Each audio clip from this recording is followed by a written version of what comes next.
Bum, bum, bum, bum. Look, I'm juggling. No, I'm not. I'm actually doing this.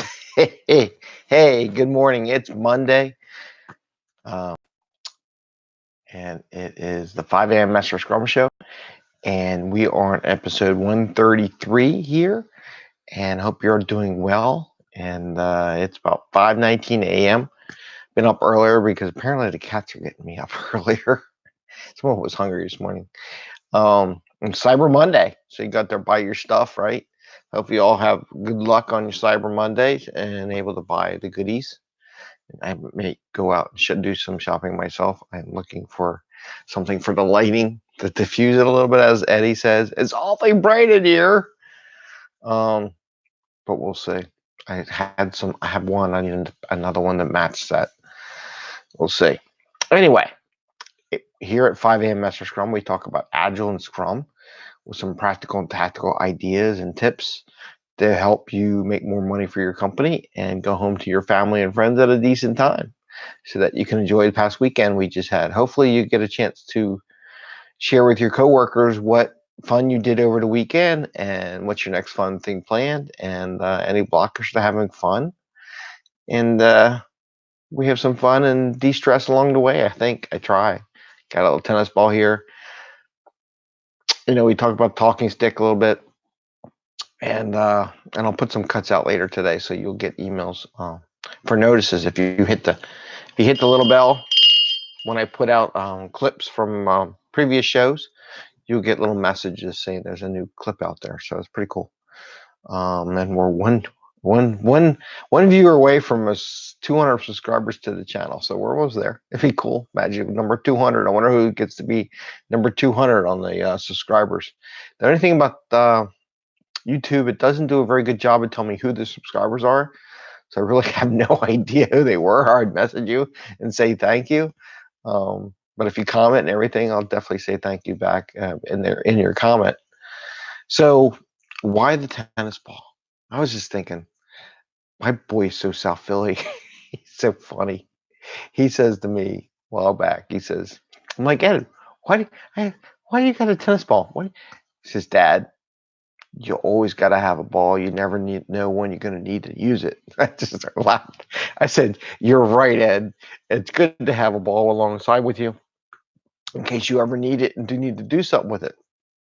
So I was actually thinking, one person told me that it helped them get a job just recently as a Scrum Master.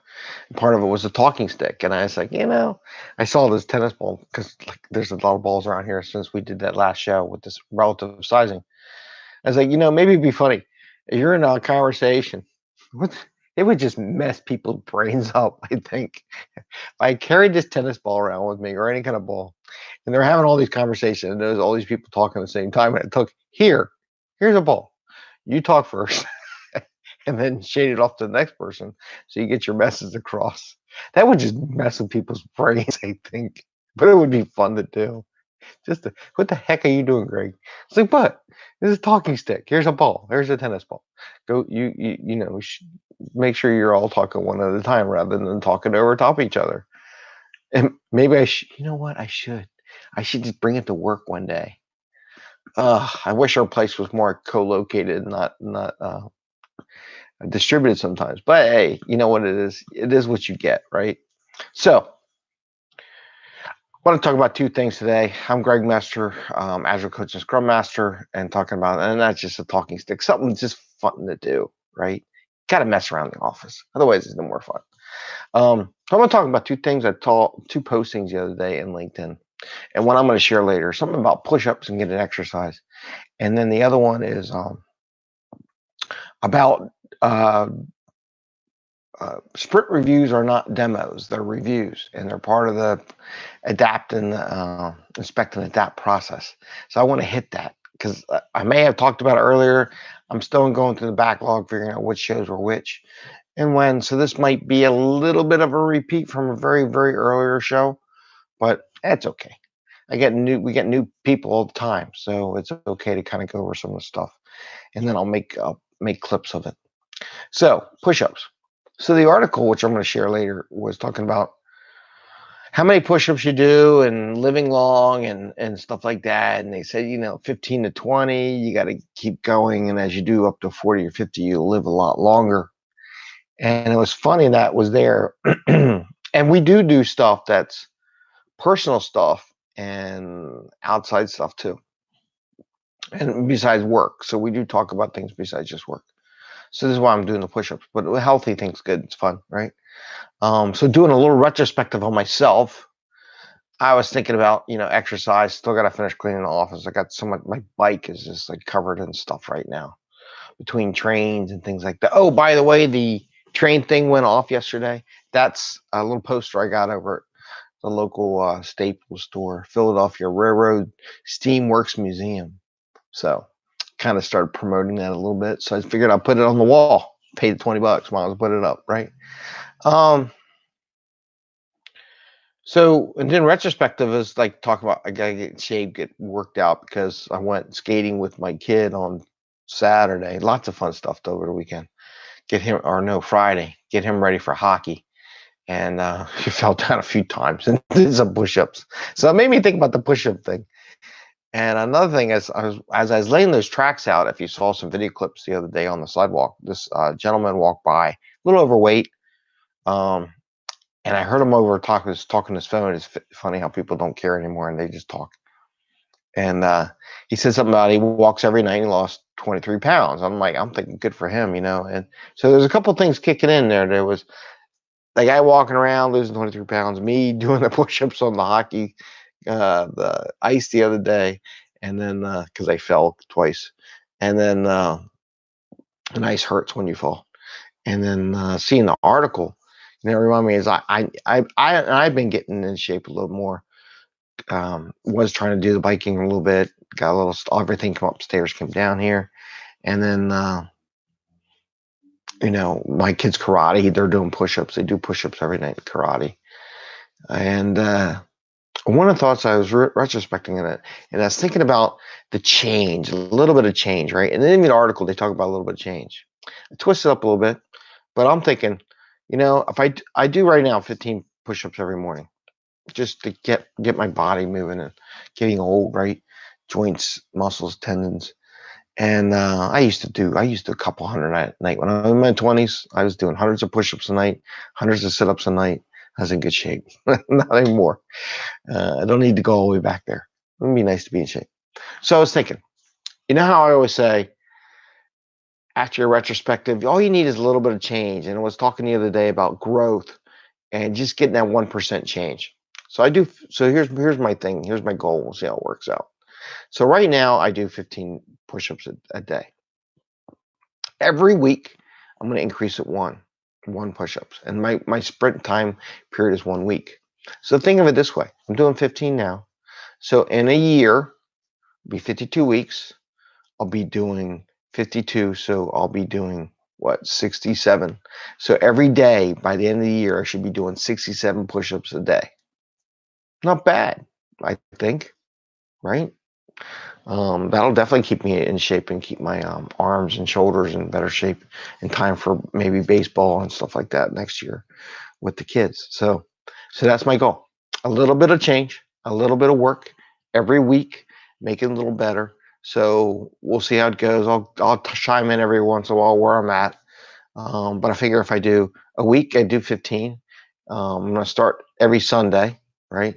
So this week I'm going to do 16 this week. So I'm going to do 16 push-ups every day. And then next Sunday I'll do it and make it. And by the way, to make me remember, I'm going to get in a regular cadence on when I change up.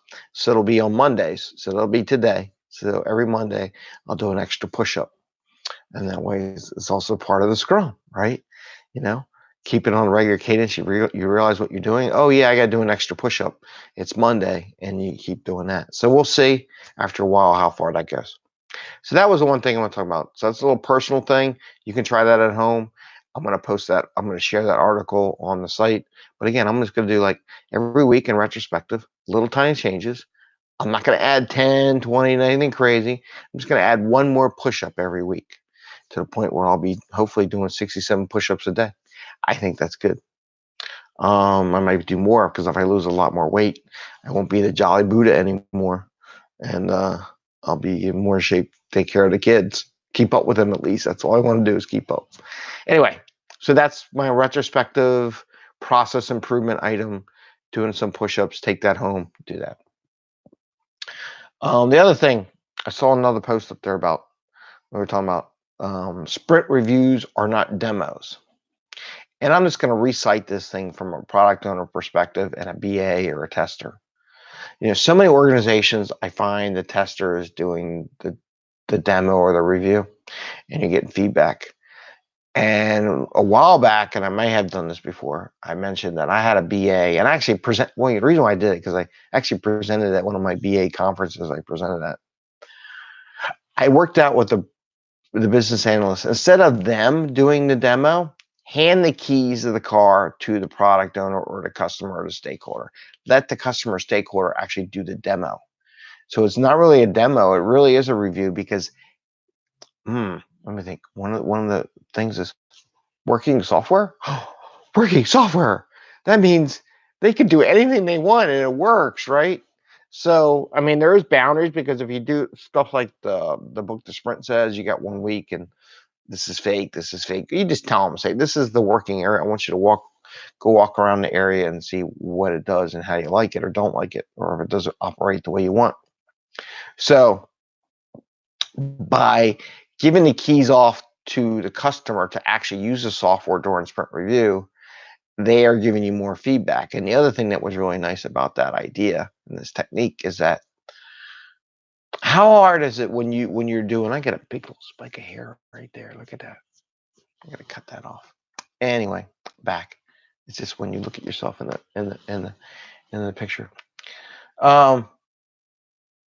So when you're doing the demo or sprint review and you're operating the software, how do you write notes? Who writes notes? Who writes notes or comments or feedback from the PO or the stakeholders during the review? I don't know. It's kind of hard, isn't it? Now, here's the kicker, right? So by giving the keys to the working software to the customer to operate the operating software, they're now operating as they see things. You can type down notes and observations or write them down. That's awesome. The BA who I challenged to do that, she loved it. She said, "This is awesome because now I get to capture everything they do. They're working the software. They get to touch it, feel it, operate it. It was a magnitude change in how you did your sprint review." So on top of the guy saying in his LinkedIn thing about, I'm tired of sprint reviews becoming demos, I'd say I challenge you even go further. Hand the keys to the working software to the customer and let them operate it during the sprint review. Get some real feedback and find out what really works and what doesn't work, because you have never idea what combination of keys hit, and cause problems. So that is our stuff for today. I'm going to keep it simple and short. It is Cyber Monday. I know people are out there, so we're just sharing this thing. So 2 things, self-retrospective. This week, I'm going to start on Mondays, add an extra push-up to my thing, and hopefully in the end of the year, I'll be doing 67 more push-ups a day, which is not bad. Probably be doing more, but I'm going to keep it slow. We'll see how it goes. Maybe it'll even go better. You get better shape, and it won't be that. It'll probably go up. Sounds like a sprint velocity chart. Over time, it really doesn't just go like that. It kind of actually goes vertical. So we'll see how that goes. Maybe we'll chart it on a piece of paper. Not a paper here. I'll just keep it off the side and I'll show where I am as we go. It'd be interesting to see. And then the other one is let your customer do the demo, or not demo, the sprint review, and actually demonstrate the working software and get feedback right then and there, and take it to the next level. With that, it's 14:25. We're under the 15-minute mark, so that's not a bad start for a Monday. And I will say, have a happy Monday. It's post-holiday blues, right? Happy scrumming. Enjoy. Think about what you did. Share with your teammates. Maybe take a tennis ball. I'm just gonna bring it to work, and they're gonna ask, What's a tennis ball for? You know what? I think I will. I should bring different balls in. You know what? Not a bad idea. Pick different balls in. What's the ball for, Greg? They always ask. They want to know what these things are. I said, this is when you guys are all talking over top each other. You can now use it so you can use a talking stick and one person can talk at a time. That'd be funny. Anyway, you all have a great day. It's a Monday. Enjoy. Have a happy week. Take care. Bye. See you tomorrow. See ya.